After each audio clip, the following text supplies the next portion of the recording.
संसारसमुद्रतार नौकायिताभ्यां गुरुभक्तिताभ्यां वैराग्यसाम्राज्यदपूजनाभ्यां नमो नमः श्रीगुरुपादुकाभ्याम् कवित्ववाराशिनिशाकराभ्यां दौर्भाग्यदावाम्बुधमालिकाभ्यां दूरीकृतानम्रविपत्रिताभ्यां नमो नमः श्रीगुरुपादुकाभ्याम् नताययो श्रीपतितां समीयो कदाचिदप्याशु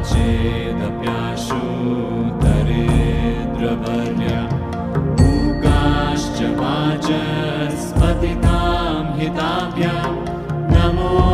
नमः श्रीगुरुपादुकाभ्याम् कालीकनिकाशपदावृताभ्यां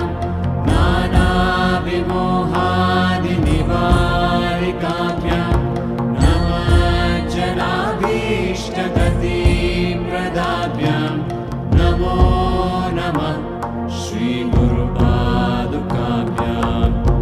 कृपालिमौळीरजरत्नकान्ति सरिद्विराजशकन्यकाभ्यां नृपत्पदाभ्यां नतलोकपङ्क्तेः नमो नमः श्रीगुरुपादुकाभ्याम् पापान्धकारार्कपरम्पराभ्यां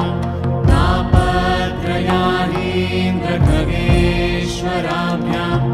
जाड्याद्रिसंशोषणवाणवाभ्यां नमो नमः श्रीगुरुपादुकाभ्याम् शमादिषड्गप्रदवैभवाभ्यां समाधिदानव्रतदीक्षिताभ्यां प्रमादवाङ्घ्रे स्थिरभक्तिताभ्यां